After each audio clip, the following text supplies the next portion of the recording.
আধুনিক মাছ চাষে গোবরের ব্যবহারটা কীভাবে হওয়া উচিত এবং সেই সাথে সাথে প্রান্তিক পর্যায়ের চাষিরা কীভাবে ফ্রিতে এখনও গোবর এবং ফ্রি যে খাদ্যগুলো হাতের কাছে আছে সেগুলো ব্যবহার করে মাছ চাষে টিকে আছে এবং অল্প পুঁজিতে বেশি লাভ করতেছে, সেরকম কিছু গুরুত্বপূর্ণ তথ্য থাকছে এই ভিডিওর মাধ্যমে। আসসালামু আলাইকুম দর্শক, বেকার টু এন্টারপ্রেনিউর চ্যানেলে আপনাদের স্বাগতম।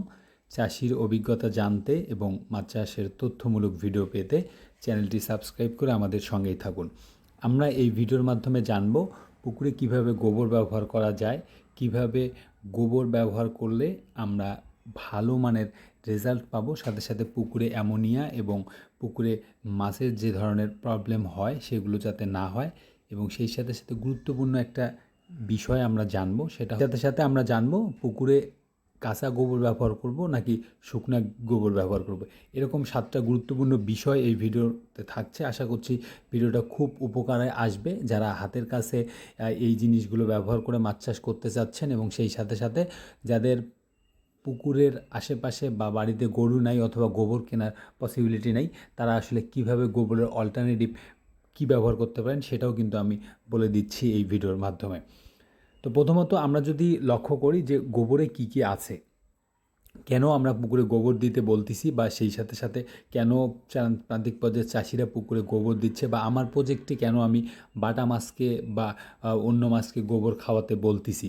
এর প্রধান কারণ হচ্ছে, আপনি যদি লক্ষ্য করেন তাহলে একটা বিষয় জানবেন যে গোবরে সাধারণত ফিড খাওয়ানো গরুর কিছু ফিড থাকছে, সেই সাথে সাথে ঘাস খাওয়ানো, পোয়াল খাওয়ানো যে গরুগুলো আছে, খড় খাওয়ানো যে গরুগুলো আছে, এগুলোর কিন্তু খড়ের অবশিষ্ট অংশ বা খাদ্যের অবশিষ্ট অংশ কিন্তু এখানে হজম হয়নি, এরকম অবস্থায় এই গোবরের সাথে মিশে যাচ্ছে, মিশে বের হয়ে আসতেছে। প্রতিটা প্রাণীরই আসলে সব কিছু কিন্তু হজম হয় না, একটা পার্সেন্ট কিন্তু তার মলের সাথে বা পায়খানার সাথে বের হয়ে আসে। তো সেভাবে গোবরও আসতেছে বা গরুর ওখান থেকেও আসতেছে। তো এখানে যেটা হচ্ছে যে এই ক্ষুদ্রাতি ক্ষুদ্র ঘাসের কণা, ফিটের কণা, এগুলো কিন্তু বাটা, রুই মাছ, মৃগেল মাছ, পুঁটি মাছ বা থাই পুঁটি মাছ যেগুলো আছে, এগুলো কিন্তু পর্যাপ্ত পরিমাণে খাচ্ছে। যেহেতু আমাদের এটা কিনতে হচ্ছে না, বিশেষ করে প্রান্তিক পর্যায়ের চাষি যারা আছে তাদের আসলে প্রতিটা লোকেরই বাড়িতে কোনো না কোনোভাবে দেখা যাচ্ছে যে গরু বা এগুলো আছে, মহিষ আছে। তো সেক্ষেত্রে এখান থেকে কিন্তু ফ্রিলি এটা ব্যবহার করা যাচ্ছে। সাথে সাথে যেটা হচ্ছে যে বাটা মাছ কিন্তু পর্যাপ্ত পরিমাণে কাঁচা গোবর খেয়েই তারা বৃদ্ধি পাচ্ছে। আমরা প্র্যাকটিক্যালি যে জিনিসটা দেখছি, বা মাছ চাষে 7-8 বছর হয়ে যাওয়ার কারণে আমি যে জিনিসটা দেখছি, যে বাটা মাছকে মোটামুটি গোবর দিয়ে একটা মিনিমাম একটা ভালো মানের কিন্তু সাইজ খুব দ্রুত চলে আসে। তো সেক্ষেত্রে আমাদের প্রজেক্টেও গোবর দেওয়া হচ্ছে। তো আমরা কিভাবে দিব, প্রথমত হচ্ছে আমরা বাটা মাছকে কিভাবে গোবর দেব এই বিষয়টা যদি বোঝার চেষ্টা করি, তাহলে পুকুরে যাতে গোবরের এই সমস্যাটা না হয় যে আপনার এই জৈবটা পুকুরে যাওয়ার কারণে পুকুরে ডিকম্পোজিশনের মাধ্যমে যে জৈব পদার্থগুলোর পচনক্রিয়া প্রতিনিয়ত হচ্ছে, এই প্রতিনিয়ত পচনক্রিয়াগুলোর সাথে যাতে পুকুরের অক্সিজেন স্বল্পতা তৈরি না হয়, সেই জন্য আপনাকে একটা মিনিমাম ইয়াতে দিতে হবে যাতে এটা মাছ খেয়ে শেষ করতে পারে।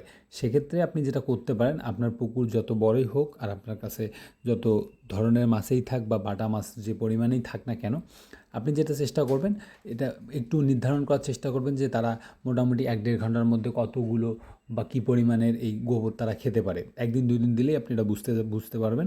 তারপরে যেটা আপনাকে করতে হবে, পুকুরটাকে আপনি 4 ভাগে ভাগ করে প্রতি ভাগে 1 দিন করে যদি আপনি গোবরগুলো দেন, যতটুকু খাবে ততটুকুই আপনি দিবেন মূলত। 1-1.5 ঘন্টা 2 ঘন্টার মধ্যে যাতে খেয়ে শেষ করে, এরকম করে। তাহলে যেটা হবে যে আপনার 4 কর্নারে সপ্তাহে 4 দিন বা 5 দিন যদি আপনি ঘুরে ঘুরে দেন, তাহলে যেটা এখানে দাঁড়াবে যে প্রতিটা কর্নারে কিন্তু 2 দিন 3 দিন পর পর এসে আবার গোবরটা পড়তিছে। তাহলে যেটা হচ্ছে, এখানে নিচে যে অবশিষ্ট অংশ যেটা পড়ে থাকার রিস্ক, বা হচ্ছে যে অনেক সময় দেখা যায় যে গোবর খায়নি এই কারণে পড়ে আছে, তো এগুলো কিন্তু আর থাকবে না। সেই সাথে সাথে এখানে যে অ্যামোনিয়া গ্যাস আক্রান্ত হওয়ার যে একটা চান্স, বা পুকুরের পরিবেশ খারাপ হওয়ার যে একটা চান্স, এটা কিন্তু আপনার হবে না। এভাবে কিন্তু আপনি খুব সুন্দরভাবে কাঁচা গোবরটা ব্যবহার করতে পারেন। সেই সাথে সাথে দ্বিতীয় যে ব্যাপারটা হচ্ছে, সেটা হচ্ছে খোল এবং গোবর মিশিয়েও কিন্তু আমরা খাদ্য হিসেবে পুকুরে দিতে পারি। এর কারণ হচ্ছে, আপনি যদি লক্ষ্য করেন তাহলে এই বিষয়টা জানবেন যে শুধু গোবর দিয়ে আসলে মাছের বৃদ্ধির জন্য যেহেতু মূলত প্রোটিন দেয়, তো সেক্ষেত্রে আনডাইজেস্ট অবস্থায় যে গোবরটুকু আসতেছে সেগুলো কিন্তু এই বাকি যে মাছগুলো আছে, বাটা বাদ দিয়ে বাকি যে মাছগুলো আছে, রুই, মৃগেল থেকে শুরু করে থাইপুটি বা বাকি যে মাছগুলো আছে, এগুলোতে খুব একটা উপকার হচ্ছে না। তো সেক্ষেত্রে আপনারা যেটা করতে পারেন যে এটার পাশাপাশি গোবরের সঙ্গে কিন্তু আমরা খোল মিশিয়ে দেখা গেছে যে পুকুরে প্রয়োগ করতে পারি। তাহলে আমি যে জিনিসটা দেখছি এখানে প্রান্তিক পর্যায়ে, আমি প্র্যাকটিক্যালি আমি যা বলছি মোটামুটি আমার প্রজেক্টে এগুলো ব্যবহার হয়, আপনি এটা 100% শিওর থাকেন।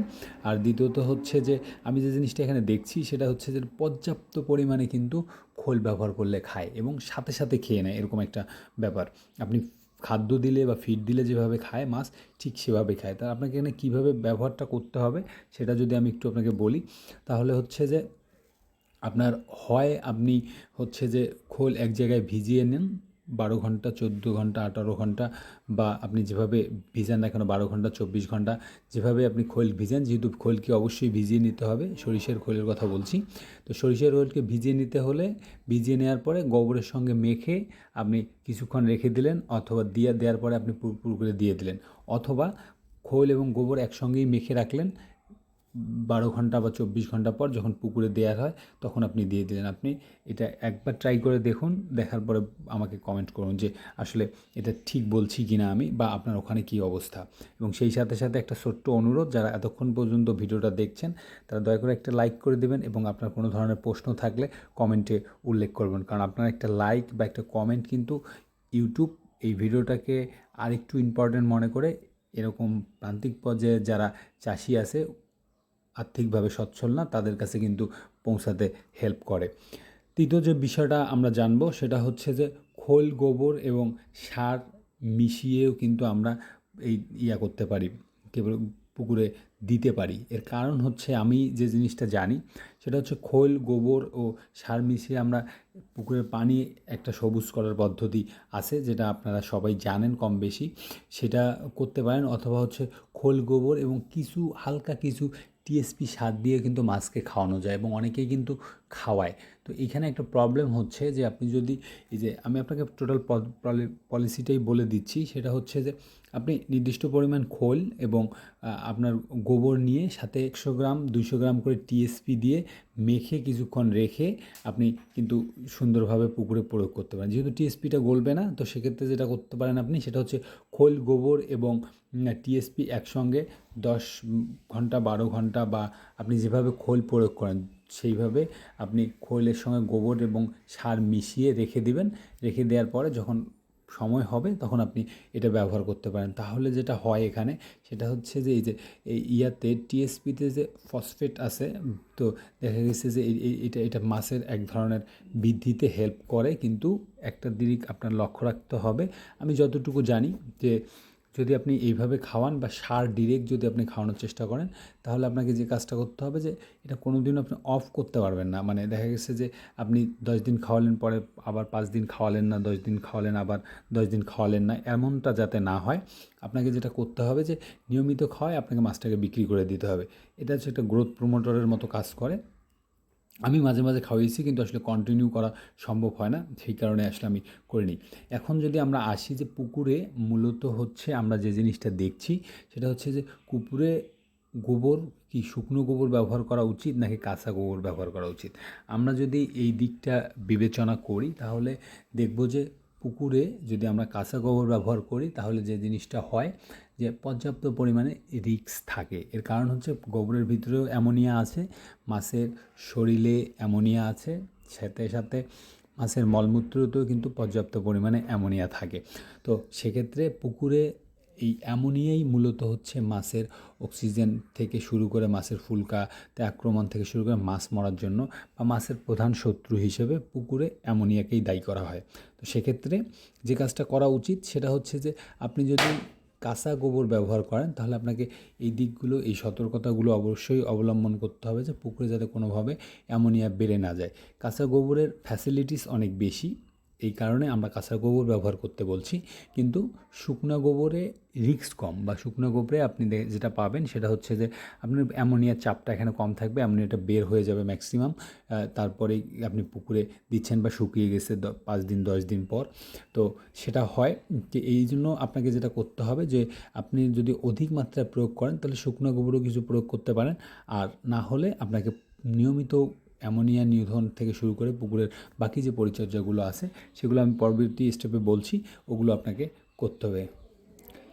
যাদের পুকুরে বা যাদের প্রজেক্টে গোবর আসলে অল্প অল্প করে নিয়ে যাওয়া সম্ভব হয় না, বড় প্রজেক্ট একসঙ্গে গোবর দেওয়ার ছাড়া কোনো ওয়ে থাকে না, তারা আসলে যে কাজটা করতে পারেন বলে আমি মনে করি সেটা হচ্ছে যে আমারও এই প্রজেক্ট যেহেতু বেশ দূরে, তো আমি যে কাজটা করেছি এর মধ্যে সেটা হচ্ছে যে অনেকগুলো গোবর একসঙ্গে নিয়ে পুকুর পাড়ে রেখে দিয়েছি, ওখান থেকে অল্প অল্প অল্প করে পুকুরে দিই। সেই সাথে সাথে এই ইউটিউব চ্যানেলের কল্যাণে আপনাদের মতো অনেকের সাথেই যেহেতু আমার যোগাযোগ হয়, বা আমি পার্সোনালিও আশেপাশের অনেক চাষিকে চিনি, তো আমি যে জিনিসটা এখানে দেখছি সেটা হচ্ছে অনেক চাষি আবার যে কাজটা করতেছে অনেকগুলো গোবর একসঙ্গে পুকুরের এক কর্নারে রেখে দিচ্ছে।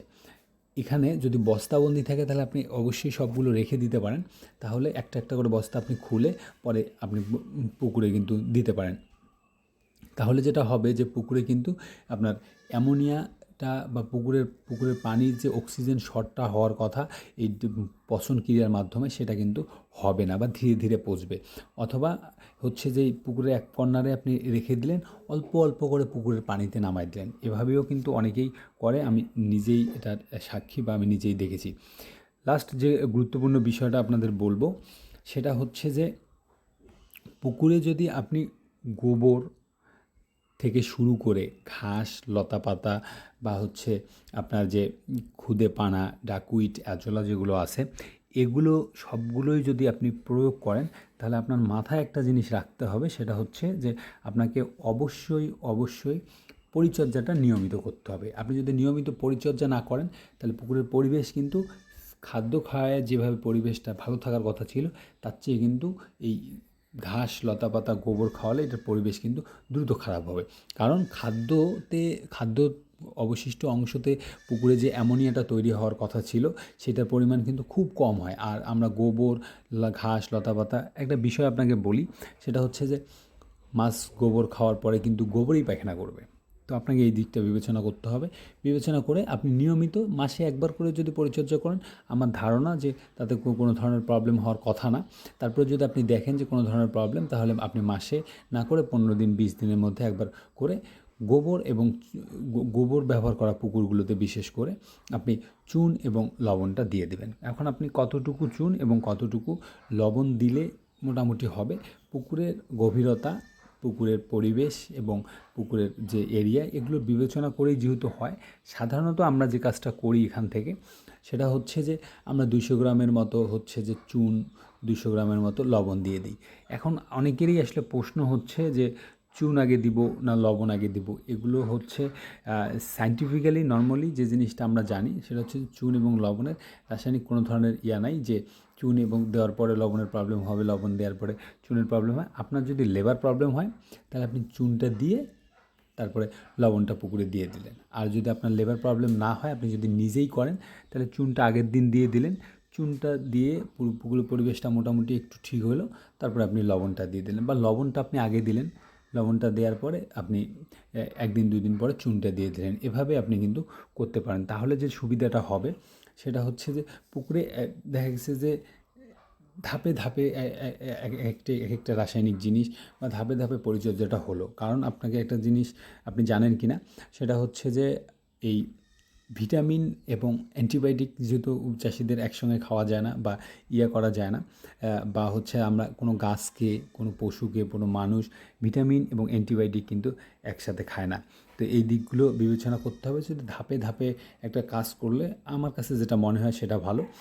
আরেকটা বিষয় আমি আপনাদের বলি, সেটা হচ্ছে যে প্রান্তিক পর্যায়ে অনেক চাষি আছে যারা হচ্ছে যে অর্থের অভাবে বা হচ্ছে পরিচর্যার অভাবে বা হচ্ছে মাছের অভাবে দেখা যাচ্ছে যে পুকুরগুলো পড়ে আছে, পুকুরগুলো অযথাই ফেলে রেখেছে। তো সেক্ষেত্রে অল্প মাছ হলেও আপনার প্রজেক্টগুলোতে আপনারা ছাড়ুন, এবং এভাবে করেও যদি আপনি চাষ করেন তাহলে আপনার ফ্যামিলির যে প্রোটিন চাহিদা সেটা যেমন পূরণ হবে, সাথে সাথে আপনার আর্থিক চাহিদারও একটা অংশ কিন্তু এখান থেকে খুব সুন্দরভাবে পূরণ হবে। তো এই হচ্ছে মাছ চাষ সংক্রান্ত, আধুনিক মাছ চাষে গোবরের ব্যবহারটা কেমন হবে সেই সংক্রান্ত কিছু বিষয় এবং কিছু প্রশ্নের উত্তর। সেই সাথে সাথে ছোট্ট একটা রিকোয়েস্ট, এতক্ষণ পর্যন্ত যদি আপনি ভিডিওটা দেখে থাকেন তাহলে একটা লাইক, এবং আপনার এরিয়াতে আপনি ফ্রিতে কী ধরনের খাদ্য পান কিনা, কোনো ধরনের খাদ্য পান কিনা, বা হচ্ছে আপনি পুকুরে গোবর ব্যবহার করেন কিনা।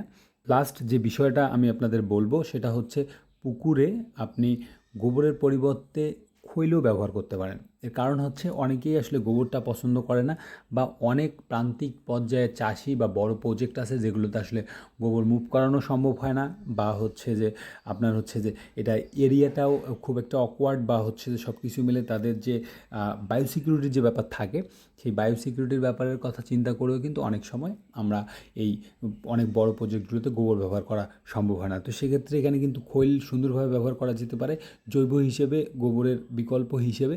তো সেক্ষেত্রে যেটা আপনার করা উচিত যে খোল ব্যবহার করলে যে জিনিসটা হয় যে খৈলে কিন্তু 32% প্রোটিন আছে, মাছের কিন্তু 24-26% প্রোটিন প্রয়োজন। এই দিকটা আপনাকে বিবেচনা করবেন, করে পুকুরে প্রয়োগ করবেন।